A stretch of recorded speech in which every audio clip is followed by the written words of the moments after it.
أما بعد فقد قال الله تبارك وتعالى في القرآن الكريم فأعوذ بالله من الشيطان الرجيم بسم الله الرحمن الرحيم كتب الله لأغلبن أنا ورسلي إن الله قوي عزيز صدق الله العظيم وقال نبينا محمد رسول الله صلى الله عليه وسلم لا يؤمن أحدكم حتى أكون أحب إليه من والده وولده والناس أجمعين صدق رسول الله صلى الله عليه وسلم سبحانك لا علم لنا إلا ما علمتنا إنك أنت العليم الحكيم رب اشرح لي صدري ويسر لي أمري واحلل عقدة من لساني يفقهوا قولي சங்கைக்கும் மிகுந்த மேன்மைக்கும் உரிய அல்லாஹ் தாலாவுடைய மேலான நன்றியார்களே, அல்லாஹுடைய மாபெரும் கிருபையினால் 23வது நாள் தராவீஹுடைய தொழுகையை நிறைவேற்றியவர்களாக நாம் அமர்ந்திருக்கிறோம். அல்லாஹ் தாலா நம்முடைய தொழுகைகளை கபூல் செய்தருள்வானாக. குறிப்பாக ஒற்றைப்படை இரவுகளில் அதிகமான இபாதத்துகளை செய்து லைலத்துல் கத்ருடைய சிறப்புகளை அதனுடைய நன்மைகளை அடைந்து கொள்வதற்கான தௌஃபீகை அல்லாஹ் தஆலா நமக்கு நஸீபாக்குவானாக.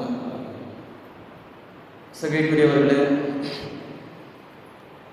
இன்றைய தினம் ஓதப்பட்ட வசனங்களில் அல்லாஹ் தஆலா ஒரு இடத்தில் இப்படி சொல்கிறான், கதபல்லாஹு லஅக்லிபன்ன அன வ ருசுலி இன்னல்லாஹ கவிய்யுன் அஸீஸ். நிச்சயமாக அல்லாஹ் தஆலா நானும் என்னுடைய ரசூலும் வெற்றி பெறுவோம் என்பதை எழுதிவிட்டான் என்கிற ஒரு வசனம் இறக்கப்பட்டிருக்கிறது. அதற்கான காரணங்களை பற்றி சொல்லும் பொழுது முஃபஸ்ஸிரீன்கள் சொல்லுகிறார்கள், முனாஃபிகீன்களுடைய தலைவன் அப்துல்லாஹ் இப்னு உபய் இப்னு சலூல் சஹாபாக்களை பார்த்து, சூரத்து ரூம் இறங்கப்பட்ட அந்த நேரத்தில் சஹாபாக்களை பார்த்து அப்துல்லாஹ் இப்னு உபய் இப்னு சலூல் சொன்னான், நீங்கள் மக்காவை வெற்றி கொண்டது போல், நீங்கள் பக்கத்தில் இருக்கக்கூடிய சின்ன சின்ன பகுதிகளை வெற்றி கொண்டது போல் எல்லாம் ரோம் தேசத்தையும் அதே போன்ற கிஸ்ரா போன்ற மாகாணங்களை எல்லாம் உங்களால் வெற்றி கொள்ள முடியாது. அது சாதாரண விஷயம் அல்ல. நீங்கள் இவர்களை போல் அவர்களை நினைத்து கொண்டாதீர்கள் என்பதாக சொல்லி சஹாபாக்களை பயமுறுத்தியிருந்தார். அல்லாஹ் தஆலா குர்ஆனில் சொன்ன விஷயத்தை அவன் இறைவனுடைய வாக்காக எடுக்காமல் அதை இவர்கள் ஏதோ சொல்வது போல் நினைத்து கொண்டு அவன் பேச ஆரம்பிச்சான். ஆனால் சஹாபாக்களுக்கு உறுதி இருந்தது. அந்த உறுதியை இன்னும் உறுதியாக்குவதற்காக வேண்டி அல்லாஹ் தஆலா சொன்னான், கதபல்லாஹு, அல்லாஹ் தஆலா கலா கதிரில் அவனுடைய கிதாபில் எழுதிவிட்டான், கதபல்லாஹு லஅக்லிபன்ன அன வ ருசுலி, நானும் என்னுடைய ரசூலும் வெற்றி பெறுவோம். ரோம் தேசத்தை வெற்றி பெறும் பொழுது ரசூலுல்லாஹி ஸல்லல்லாஹு அலைஹி வஸல்லம் அவர்கள் உலக வாழ்க்கையில் இல்லை, சஹாபாக்களால் வெற்றி கொள்ளப்பட்டது. ஆனால் அந்த இடத்திலும் அல்லாஹ் தஆலா என்ன சொன்னான், அந்த தேசங்களை நானும் என்னுடைய ரசூலும் வெற்றி கொள்வோம் என்பதாக அல்லாஹ் சொன்னான். காரணம் என்ன? அல்லாஹ்வும் அவனுடைய ரசூலும் சஹாபாக்களுடைய உள்ளங்களில் ஊடுருவி இருந்தார்கள், ஊறி போயிருந்தார். அப்படி ஊடுருவி இருக்கக்கூடிய அந்த சஹாபாக்களை வைத்து நான் வெற்றி பெறுவேன் என்பது இந்த ஆயத்துடைய நோக்கம். எப்படி அல்லாஹ்வும் அவனுடைய ரசூலும் ஒரு மனிதருக்குள் ஊடுருவி இருக்க வேண்டும் என்று சொன்னால் அது எப்படி என்பதை அல்லாஹ் தஆலா அடுத்த வசனத்தில் சொல்லுகிறான், கதபல்லாஹு லஅக்லிபன்ன அன வ ருசுலி இன்னல்லாஹ கவிய்யுன் அஸீஸ் லா தஜிது கௌமை யுமினூன பில்லாஹி வல் யௌமில் ஆகிர் யுவாத்தூன மன் ஹாத்தல்லாஹ். யார் இறைவனை பகைக்கிறார்களோ அவர்களோடு அவர்கள் நட்பு பாராட்ட மாட்டார்கள், நேசம் கொள்ள மாட்டார்கள். அது யாராக இருந்தாலும் சரி, லவ் கான ஆபாஉஹும் அவ் அப்னாஅஹும் அவ் இஹ்வானஹும் அவ் அஷீரத்தஹும். அப்படி இறைவனையும் இறைவனுடைய ரசூலையும் எதிர்த்து நிற்கக்கூடியவர்கள் தங்களுடைய தந்தைமார்களாக இருந்தாலும் சரி, தன்னுடைய மக்களாக இருந்தாலும் சரி, தங்களுடைய சகோதரர்களாக இருந்தாலும் சரி, தன்னுடைய குடும்பமாக இருந்தாலும் சரி, அல்லாஹ்வையும் அவனுடைய ரசூலையும் தரம் தாழ்த்தி யாராவது நின்றால் அது எவனாக இருந்தாலும் சரி, அவர்களை எதுவும் பொருட்படுத்த மாட்டார்கள், அவர்களை எதிர்த்து நிற்பார்கள். அவர்களை எதிர்த்து நிற்பதற்கு எந்த எல்லைக்கும் செல்வார்கள். அதுதான் ஈமான். அதனால தான் ரசூலுல்லாஹி ஸல்லல்லாஹு அலைஹி வஸல்லம் சொன்னாங்க, லா யுமினு அஹதுக்கும் ஹத்தா அகூன அஹப்ப இலைஹி மின் வாலிதிஹி வ வலதிஹி வன்னாஸி அஜ்மஈன். நான் ஒருவனுடைய பிள்ளைகள், அவனுடைய பெற்றோர்கள், இன்னும் எல்லா மக்களை விடவும் நான் பிரியமாகிற வரை ஈமான் உங்களுக்கு வராது. காரணம் என்ன? அவர்களுடைய இஸ்ஸத்தை, அவர்கள் கொண்டு வந்த மார்க்கத்தை இந்த உலகத்தில் இஸ்ஸத்தாக வைக்க வேண்டும் என்று சொன்னால், அவர்களை நாம் பின்பற்ற வேண்டும் என்றால், முதலில் அவர்களை பற்றிய ஒரு எண்ணம், அவர்களை பற்றிய ஒரு முஹப்பத் நமக்கு வேணும். அப்படி அந்த முஹப்பத் இருந்தால்தான் நம்முடைய மார்க்கம், நம்முடைய ஈமான் பரிபூர்ணமாகும் என்பதை இந்த ஆயத்து நமக்கு சொல்லுகிறது. பதிலில் நடந்த விஷயங்கள் நமக்கு தெரியும். குறிப்பாக அலி ரலியல்லாஹு தஆலா அன்ஹு, சையதுனா ஹம்ஸா ரலியல்லாஹு தஆலா அன்ஹு, உபைத் பின் ஹாரிஸ் ரலியல்லாஹு அன்ஹு, மூணு பேரை எதிர்த்தாங்க இல்லையா, ஒத்தைக்கு ஒத்தை அப்படின்னு சொல்லி. சொல்ல போனால் முன்னாடி நின்னவங்க என்ன சொந்தக்காரங்க,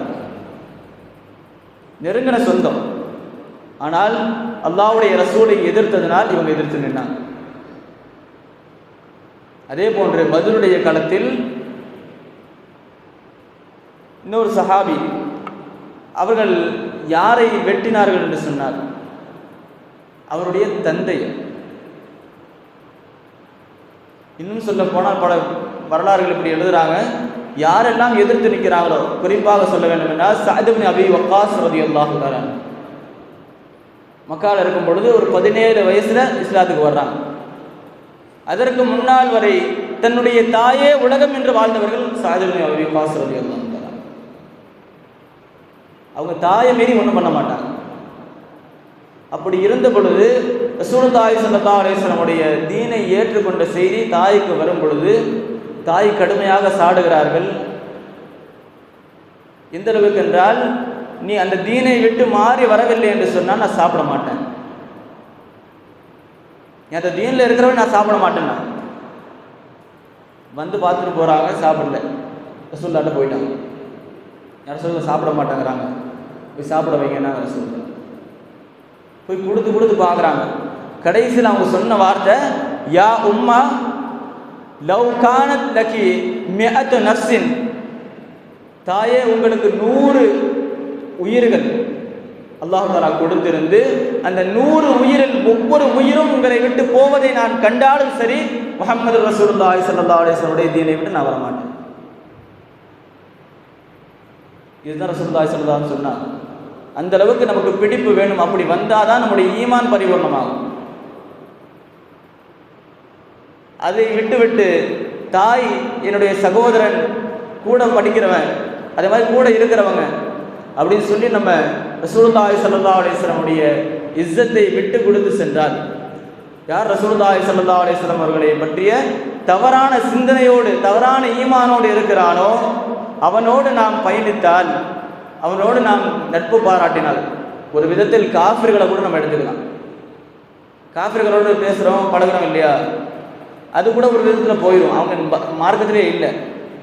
ஆனால் மார்க்கத்தை ஏற்றுக்கொண்டேன் என்று சொல்லிவிட்டு அல்லாஹ்வையும் ரசூலையும் எப்படி ஈமான் கொள்ள வேண்டுமோ அதற்கு மாற்றமாக யார் இருக்கிறாங்களோ, அது யாராக இருந்தாலும் சரி, அந்த ஈமான் அவர்களுக்கு மாறாதவரை நாம் அவங்க கூட சேரக்கூடாது. இதுதான் ஈமான். தன்னுடைய தந்தை ஒரு தீனில் இருக்கிறார், ரசூலுல்லாஹை பற்றி ஒரு அகீதாவில் இருக்கிறார் அப்படின்னு வச்சுக்கோங்க. அந்த அகீதா தவறாக இருந்தால், ரசூலுடைய விஷயம் என்பதனால் அவரை நாம் பகைத்துக் கொள்வது ஈமானுடைய அடையாளம். இன்னும் சொல்ல போனால் இந்த விஷயத்தை சொல்கிறாங்க, ரசூலுல்லாஹி ஸல்லல்லாஹு அலைஹி வஸல்லம் பத்ரில் கலந்துட்டாங்க இல்லையா, பத்ரில் கலந்து கொண்டவர்களில் அதிகமானவர்கள் சஹாபாக்கள் யாரை எல்லாம் வெட்டினார்களோ அவர்கள் எல்லாம் தன்னுடைய சொந்தங்கள், தன்னுடைய தந்தைமார்கள், தன்னுடைய சகோதரர்கள், இப்படி பல பேர் இருக்கிறாங்க. இப்படி அவங்க செஞ்சதுனால ரசூலுல்லாஹி ஸல்லல்லாஹு அலைஹி வஸல்லம் அவங்களுக்கு கொடுத்த கண்ணியம் என்ன தெரியுமா? இதே இன்னைக்கு ஓதுன சூறாலே ஒரு வசனம் வருகிறது, யா அய்யுஹல்லதீன ஆமனூ இதா கீல லகும் தஃபஸ்ஸஹு ஃபில் மஜாலிஸி ஃபஃப்ஸஹு யஃப்ஸஹில்லாஹு லக்கும். ஓ ஈமான் கொண்டவர்களே, உங்களில் யாராவது சபைக்கு வரும் பொழுது அவங்க பெரியவங்களாக இருந்தால், கல்வியில் அல்லது அந்தஸ்தில் இறைவனுடைய நெருக்கத்தில் அவங்க பெரியவங்களாக இருந்தால் அவங்களுக்கு ஒதுங்கி இடம் கொடுங்கன்னு அல்லாஹ் சொல்றான். இந்த ஆயத்து எதுக்கு இறக்கப்பட்டது அப்படின்னு சொல்லி முஃபஸ்ஸிரீன்கள் சொல்லும் பொழுது சொல்றாங்க, ரசூலுல்லாஹி ஸல்லல்லாஹு அலைஹி வஸல்லம் அவர்கள் பேசிட்டு இருக்கும் பொழுது அந்த இடத்துல சில பதில் சஹாபாக்கள் வராங்க, பதிலில் கலந்து கொண்ட சஹாபாக்கள். அப்படி அந்த சஹாபாக்கள் வரும்பொழுது ரசூலுல்லாஹி ஸல்லல்லாஹு அலைஹி வஸல்லம் செஞ்ச வேற என்னன்னு சொன்னால், குறிப்பிட்ட ஒரு ஆளுக்கு காட்டினாங்க, கொஞ்சம் எந்திரிங்கன்னா, அங்கே ஒரு ஆள் எந்திரிங்க, இப்படி அங்கே எத்தனை பேர் இருக்கிறாங்களோ அதுக்கு ஏற்ற மாதிரி இங்கே ஒரு ஆளை எந்திரிக்க வச்சு கொஞ்சம் விலகி நின்றுங்க, அவங்க வரட்டும்னாங்க. காரணம் என்ன? அவர்கள் பத்ர் சஹாபாக்கள். பத்ர் என்பது சாதாரண விஷயம் கிடையாது. எல்லாவற்றையும் துறந்து தன்னுடைய மார்க்கத்திற்காக வேண்டி, அல்லாஹ் ரசூலுக்காக வேண்டி தன்னுடைய உயிரை துச்சமாக மதித்து அவர்கள் தன்னுடைய உயிரை விட மார்க்கத்தையும் கண்மணி முஹம்மது ரசூலுல்லாஹி ஸல்லல்லாஹு அலைஹி வஸல்லம் அவர்களை நேசித்தார். அந்த நேசம், அந்த ஈமான் அவர்கள் வெளிப்பட்டது. அந்த ஈமானின் காரணமாக எல்லா சபைகளிலும் அவர்கள் கண்ணியப்படுத்தப்பட்டாங்க. ரசூலுல்லாஹ் அவங்களுக்கு கண்ணியம் கொடுத்தாங்க. இப்படி பல செய்திகள், யார் அல்லாஹ்வையும் அவருடைய ரசூலையும் கண்ணியப்படுத்துகிறார்களோ, அவர்களுக்காக வேண்டி தன்னுடைய அனைத்தையும் துச்சமாக மதித்து அல்லாஹ்வையும் ரசூலையும் மட்டுமே நோக்கமாக கொண்டு நடக்கிறார்களோ, அவர்களை அல்லாஹ் தஆலா பல விதங்களில் கண்ணியப்படுத்துகிறான். அந்த கண்ணியத்தை அல்லாஹ் தஆலா நமக்கும் நசீபாக்குவானாக. அந்த கண்ணியத்தின் மூலமாக கண்மணி முஹம்மது ரசூலுல்லாஹி ஸல்லல்லாஹு அலைஹி வஸல்லம் அவருடைய முஹப்பத்தை நசீபாக்கி, பரிபூர்ணமான ஈமான் என்று பெருமானார் ரசூலுல்லாஹி ஸல்லல்லாஹு அலைஹி வஸல்லம் அவர்களால் அடையாளம் காட்டப்பட்ட ஈமானை அல்லாஹ் தஆலா நமக்கு நசீபாக்குவானாக. அந்த ஈமானின் மூலமாக இறை நெருக்கத்தை பெறக்கூடிய தௌஃபீகை அல்லாஹ் தஆலா தந்திருவானாக என்ற நல்ல துஆவுடன் நிறைவு செய்கிறேன். வாஹிரு தஅவானா அல்ஹம்துலில்லாஹி ரப்பில் ஆலமீன்.